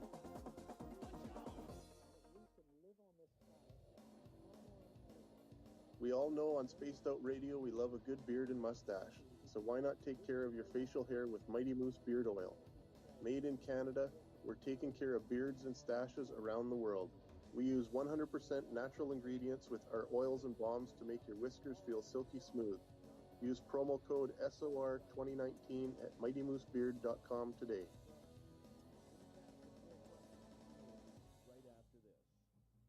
Hello, this is your guitar man, Ron Bumblefoot Thorne, and I have to tell you, I love the response I get for Little Brother is Watching from Spaced Out Radio fans. It's amazing how music can inspire and make people think deeper about what's going on in the supernatural world. You can head over to my website, bumblefoot.com, to check out my music, my guitar workshops, my touring, even check out some of the hot sauces that I'm working on. And make sure you keep on listening, because with Spaced Out Radio, you know Little Brother is watching. Looking for creative ways to get your company out in the public? How about advertising on Spaced Out Radio? Our sales department is waiting to hear from you, and we can work around any budget. From commercial spots to banners to special promotions, there are many opportunities to get your name and product out to our SOR listeners.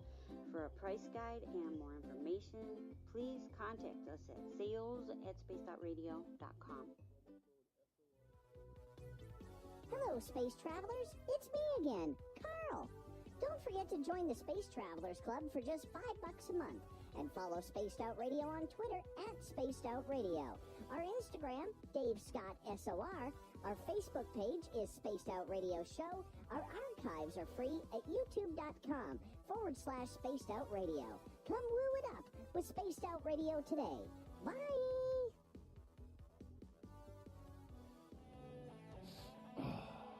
I'm feeling a little spicy tonight. What to do? What to do? Why not get Bumblefuck? 4 million Scoville units of pure hard rock. Bumblefoot hot sauces come in 3 flavors. The burning Bumble. Tone it down a bit with Bumblicious and throw the sauce on everything. Spice it up. Bumble me, baby. Bumblefoot hot sauce. Get it today at kajans.com. We're adding to the entertainment online for Spaced Out Radio. I'm Amber Beckrud, and I want to invite you to subscribe to our YouTube channel and check out Cryptid Tales, where I will take you on a journey into some of the strangest legends and lore from around the world, relaying the stories to you of the strange creatures and experiences that people have had throughout time. You can find Cryptid Tales at youtube.com/Spaced Out Radio, and while you're there, don't forget to check out our free archives and leave a comment. See you there. The party is always on at the Moose Vancouver. The Moose Vancouver is where you want to be when visiting Canada's West Coast. Open until 2 a.m. nightly, the Moose cranks up the rock while serving some of the best rated food in the city. The menu starts at $6.95. Why party anywhere else in Vancouver when the Moose is right there? Get your horns up and rock with the Moose, the official party bar of Spaced Out Radio. Hello everyone, this is Ryan Stacy from the Experiencer Support Association, otherwise known as TESSA. We're glad to team up with Spaced Out Radio to help investigate your experiences on the SOR Sightlines report. Together, we'll investigate the strange sightings and occurrences you've had. We're looking for answers just like you, so fill out a Sightlines report on the Spaced Out Radio website and let's figure out what's going on together. All right. We've got 2 minutes. We are scouring the world. 2 minutes. Right. Simon Pearson, welcome to Spaced Out Radio's chat room for the first time. Thank you for joining us, man. No, Dave's back there, Lexi. He is back. He is lightning fast. Lightning fast. You have no idea how quickly I made my iced tea.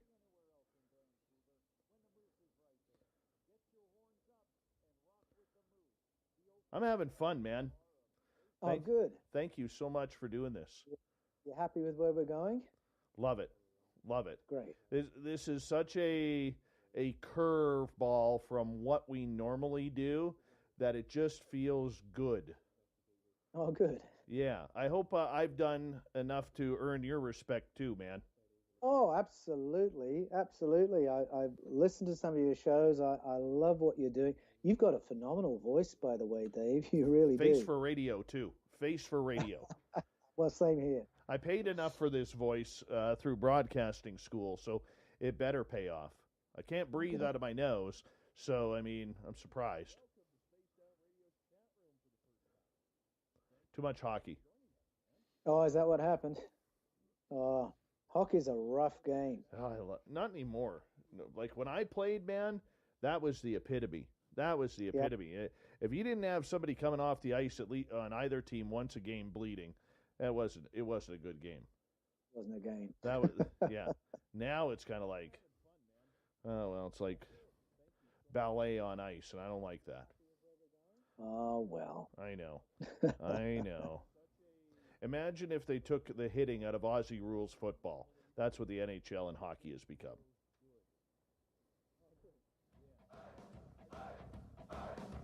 you like to connect with us?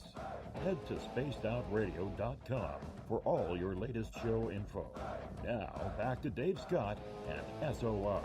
Third and final hour of Spaced Out Radio is now underway. My name is Dave Scott. Thank you so much for taking the time to tune us on in. We welcome back everyone listening in on our terrestrial affiliates around North America, digitally on TalkStream Live, Revolution Radio, and KPNL. If you want to take a listen to our archives, we have them free for you. All you got to do is go to youtube.com/Spaced Out Radio. Just do me the favor, hit that subscribe button. The Desert Clam has set the password for tonight in the SOR Space Travelers Club. DeFreeze. DeFreeze is your password. Use it wisely, Space Travelers, as the Clam sets the password each and every night right here on Spaced Out Radio. Our website is spacedoutradio.com, where we have a plethora of features for you, including rocking out to Bumblefoot and reading up on Captain Shirk's SOR Newswire. Follow us on Twitter at Spaced Out Radio and on Instagram at Spaced Out Radio Show. For the final time tonight, we bring in our guest, Paul Anthony Wallace, all the way from Australia. He's an amazing author with a great book that is highly acclaimed. The book is called Escaping from Eden. Does Genesis teach that the human race was created by God or engineered by extraterrestrials, or ETs, as the book says? But you know what? We'll just go on from there because I butchered that. But nonetheless, his website, paulanthonywallace.com. Paul, welcome back. Thanks, Dave. It's great to be with you today. I butchered the book title there. I that's apologize. All right. That's people will see when they go to Amazon, Barnes and Noble. They will see the real subtitle. There you go. There you go. Paul has a question for you as we continue with our audience questions. When we deep dream, do we walk in the shoes of our other lives? Oh, wow. What a great question. Dreaming is a phenomenon, I think, of many, many layers. And through the years, I've had experiences of dreaming that have, in my belief, been experiences of something real. That it's not just been an imaginary thing that my brain conducted while I was asleep, but that I experienced something real. I had an experience at the beginning of last year, before any of this C19 situation happened, and in that dream I was taken somewhere and shown what was about to happen. So I don't think that was my imagination. I think I was actually shown something. I think lots of different things happen when we dream. I was going to mention dreaming in answer to the question from the lady who was asking about Revelation 10 verse 6 and the meaning of time, because I think we were saying earlier that we are really beings of consciousness, and then we have this temporary material experience, and then we go back to being consciousness again. When you dream, it's just interesting to see what your consciousness experience of time is and how it's so different to your experience when you're awake. Anyone who's had a pet will probably know this, or maybe anyone who's had an alarm clock, because your alarm can go off, or your cat can nuzzle you, or your dog can lick your face because it's breakfast time, and your dream is going to concoct an incredible storyline with that lick on your face as the punchline. I don't know if you've ever had this experience. An incredible storyline where the beeping of your alarm is the punchline of the story. And in the dream, that storyline seems to have gone on for a couple of hours. And then the alarm goes off and you realize, oh, it's the alarm. Or you're being kissed by this beautiful lady and you wake up, oh, it's the dog. And you realize that your consciousness has just experienced 2 hours worth of storyline in what must have been a fraction of a second. And I think that's a really simple illustration that our consciousness is experiencing time in a totally different way to the way our bodies do. I have experienced dreams that have given me accurate information about other people, things that were about to happen. And I know other people have had dreaming experiences that have given them an explanation of paranormal experiences that they've had and forgotten. So I think there are all kinds of things that come to us in our dreaming reality. And there are cultures, of course, who take our dream reality very, very seriously and teach people to pay close attention to it. And maybe mainstream Western isn't one of those cultures. Look, I've had dreams that have happened clearly because I was cold or I'd eaten too much cheese. So, not every dream is incredibly meaningful. But I think there's a heap to be learned from our dream experience and things to do with reality. Well, let's stick with dreaming here for a second, because Michael is asking, can we walk in someone else's last minutes of their lives in our dreams? Oh, I know people who've had that experience. Absolutely. Exactly that. I was contacted by somebody just last week who had the experience of waking up from a horrible dream, and it turned out to be the last waking moments of a friend of hers, which she found out, I think, later that day.